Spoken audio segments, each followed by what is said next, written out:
Apakah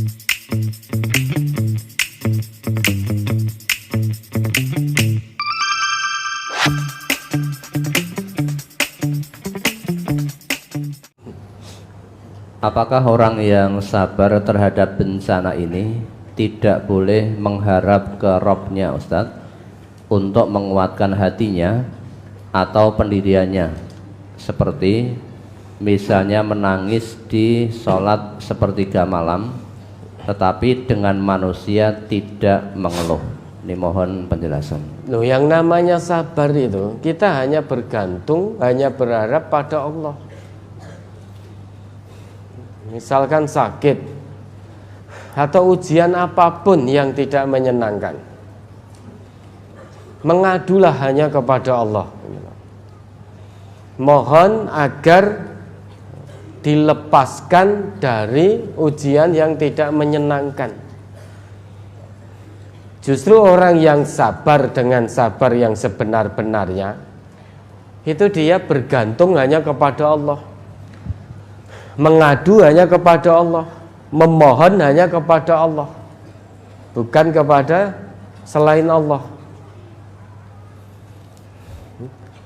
Boleh misalkan di sepertiga malam kita bangun, dalam sujud-sujud panjang kita menangis memohon kepada Allah agar dikuatkan, disabarkan dalam menerima ujian-ujian keimanan dan ketakwaan ini.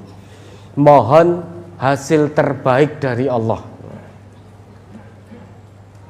Kalau itu sudah terbaik, ya, pasti baik untuk kita, karena itu dari Allah. Makanya jangan pernah meninggalkan Allah. Bermohon itu hanya kepada Rabb, hanya kepada Allah, bukan kepada manusia. Namun berdoa saja kepada Allah tidak cukup, harus dilakukan ikhtiar insani. Misalkan sakit, kita berdoa saja tanpa berobat, itu ya tidak bisa. Artinya kita berobat kepada ahlinya, kemudian memohon kepada Allah, diberikan hasil yang terbaik, diberikan kecocokan, diberikan kesabaran, keikhlasan dalam menjalani sakitnya, dijauhkan dari sifat mengeluh, dari sifat berkeluh kesah, dari prasangka buruk kepada Allah. Mohonlah kepada Allah. Kalau kita sudah mohon pada Allah, hati itu tenang. Bergantung hanya kepada Allah, hati itu tenang. Sekalipun fisiknya sakit, namun hatinya tetap menjalani ujian iman dan takwa itu dengan penuh ketenangan. Tidak ada rasa khawatir dengan sakitnya. Nek mari-mari gek mati piye, nah itu kan khawatir. Padahal sakit atau tidak sakit, manusia itu tetap mati. Banyak yang sakit oleh Allah masih diberi hidup, tapi banyak yang tidak sakit ternyata sudah meninggal dunia.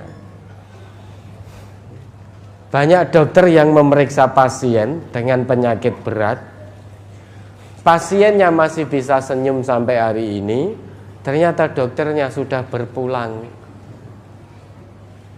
Maka yang namanya kematian itu tidak harus sakit dulu. Sakit itu hanya satu sebab dari sekian banyak penyebab kematian.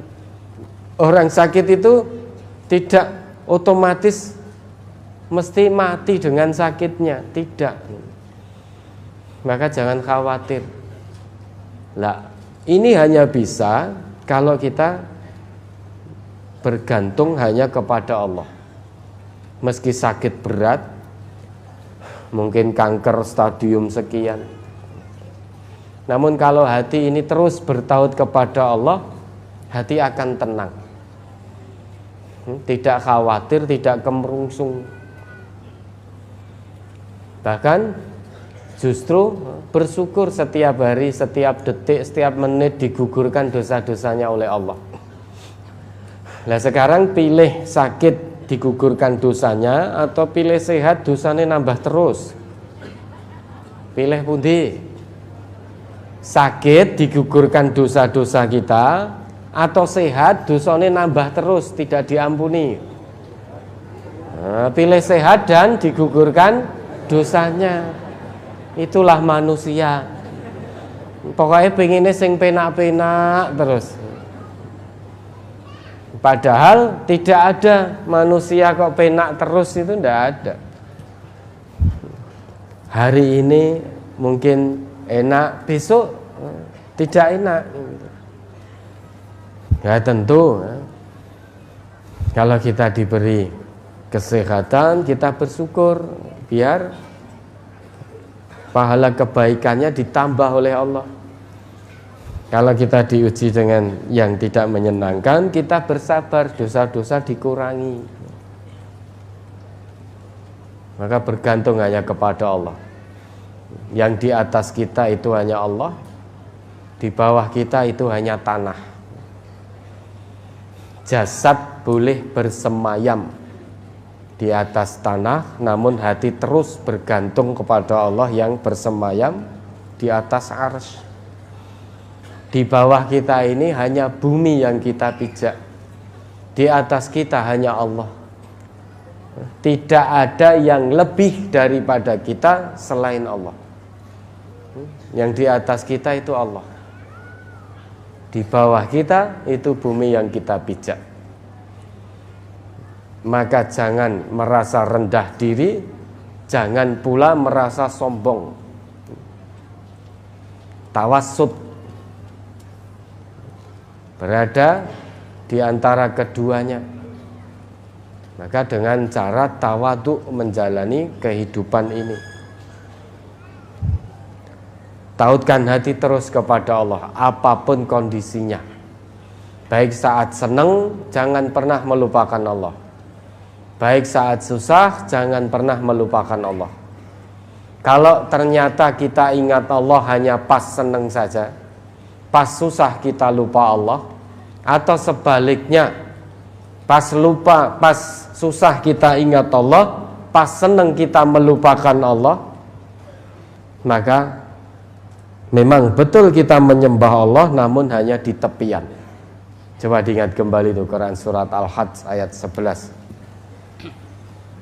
Wa minan nas may ya'budullaha ala harf in asabathu khairun itma'anna bih wa in asabathu fitnatun inqalaba ala wajhi. Surat Al-Hajj nomor surat 22 ayat 11. Wa minan nasi may ya'budullaha ala harf fa in asabahu khairun itma'anna bih wa in asabathu fitnatun inqalaba ala wajhi khasirat dunya wal akhirah zalika huwal khusranul mubin. Dan di antara manusia ada orang yang menyembah Allah dengan berada di tepi. Maka jika ia memperoleh kebajikan, tetaplah ia dalam keadaan itu. Dan jika ia ditimpa oleh suatu bencana, berbaliklah ia ke belakang. Rugilah ia di dunia dan di akhirat. Yang demikian itu adalah kerugian yang nyata. Ya toh? Jadi kerugian yang nyata menurut Allah itu, rugi dunia, rugi akhirat itu bukan saat kita di PHK, bukan. Kerugian yang nyata menurut Allah itu bukan saat kita ditimpa penyakit, itu juga bukan kerugian. Namun kerugian yang sesungguhnya di sisi Allah, kalau ada seorang hamba yang menyembah Allah di tepian. Jadi tidak dengan penuh keyakinan, hanya setengah-setengah menyembah Allah. Tandanya orang itu menyembah Allah setengah-setengah, in asabahu khairun itma'anna bih. Dia ingatnya Allah kalau pas senang saja. Kalau pas susah, dia kembali melupakan Allah. Atau sebaliknya, Di ayat lain disebutkan kalau dia pas susah, dia semakin dekat kepada Allah. Seolah-olah menjadi hamba Allah yang paling soleh ketika diuji dengan kesusahan. Setiap pagi, setiap waktu, entah pagi, siang, sore, petang, malam, bersimpuh di hadapan Allah, bersujud kepada Allah. Mohon dilepaskan dari bencana, mohon dilepaskan dari musibah. Namun begitu Allah lepaskan dari bencana itu, tiba-tiba dia menjadi kufur nikmat, tidak bisa bersyukur. Sudah tidak dekat lagi kepada Allah, semakin jauh, semakin jauh, semakin jauh. Ini orang yang rugi dunia, rugi akhirat. Kerugian yang sesungguhnya itu seperti ini. Jadi kerugian yang sesungguhnya menurut Allah bukan saat kita kehilangan pekerjaan, bukan saat kita kehilangan keluarga yang kita cintai, bukan saat kita ditimpa penyakit, bencana dan musibah. Bukan itu kerugian yang sesungguhnya. Kalau kerugian yang sesungguhnya yaitu menyembah Allah hanya setengah-setengah. Diuji dengan kenikmatan, dia ingat Allah. Tapi diuji dengan kesusahan, dia lupa kepada Allah. Atau diuji dengan kesusahan, dia dekat sekali kepada Allah. Begitu ujiannya diganti oleh Allah dengan kesenangan, dia menjadi kufur, menjadi sombong. Fa idza massal insana dzurrun da'ana summa idza khawalnahu ni'matan minna qala innama utituhu ala ilm bal hiya fitnah walakinna aktsarahum la ya'lamun. Ingat kembali itu Az-Zumar ayat 49. Surat Az-Zumar nomor surat 39 ayat 49. Fa idza massal insana dzurrun ta'ana summa idza khawwalnahu ni'matan minna qala innama utituhu ala ilm bal hiya fitnatun walakinna aktsarahum la ya'lamun. Maka apabila manusia ditimpa bahaya, ia menyeru kami. Kemudian apabila kami berikan kepadanya nikmat dari kami, ia berkata, sesungguhnya aku diberi nikmat itu hanyalah karena kepintaranku. Sebenarnya itu adalah ujian, tetapi kebanyakan mereka itu tidak mengetahui. Ya dok, kalau manusia mengetahui sebetulnya musibah yang tidak menyenangkan atau nikmat sesuatu hal yang menyenangkan, itu semuanya adalah ujian dari Allah. Sehingga ada kalanya manusia diuji dengan hal-hal yang menyenangkan. Ada kalanya pula begitu dia lulus dengan ujian yang menyenangkan itu, ujiannya akan Allah ganti dengan hal-hal yang tidak menyenangkan. Lulus apa tidak dia? Ada pula manusia yang lulus diuji oleh Allah dengan hal yang tidak menyenangkan. Itu lulus. Semakin dekat pada Allah, semakin dekat. Ketika terlilit hutang misalkan, punya hutang itu kan tidak nyaman, tidak enak. Wes ngerti tidak nyaman, tidak enak, tidak tenang, ning hobinya utang. Ada pula manusia hobi utang, ora hobi nyaur. Nek hobi utang ora hobi nyaur itu oke tunggale.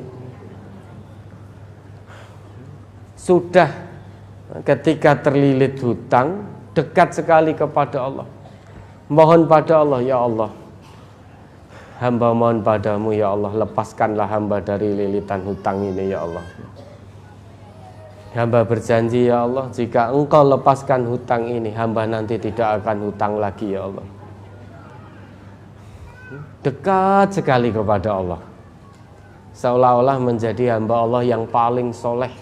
Menangis Mbuh menangis karena ingat dosa, apa menangis ingat utang, kita nggak ngerti. Yang penting ketika sujud itu menangis. Begitu betul doanya dijawab oleh Allah, hutang-hutangnya lunas. Wah, dia jalan dengan membusungkan dada. Cah kene kok. Nah, utang 100 juta lunas no cah kene kok. Sombong dia.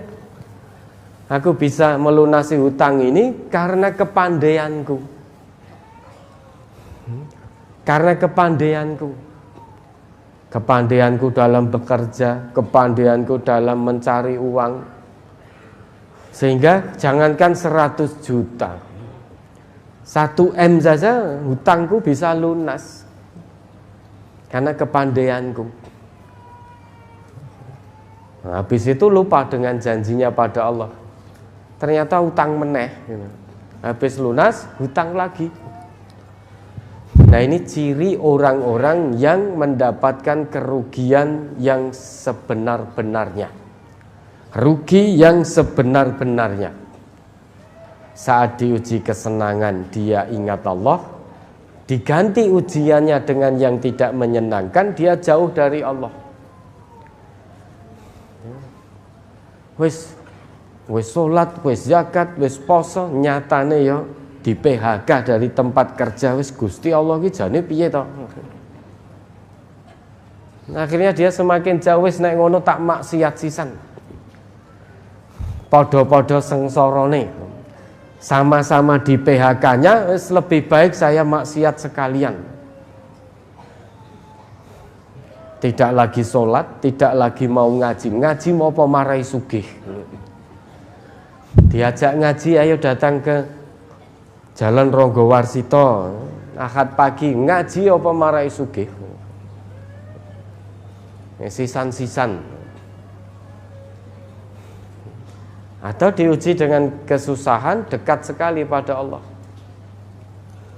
Tiada hari tanpa bersujud pada Allah dengan mata yang terus basah oleh air mata.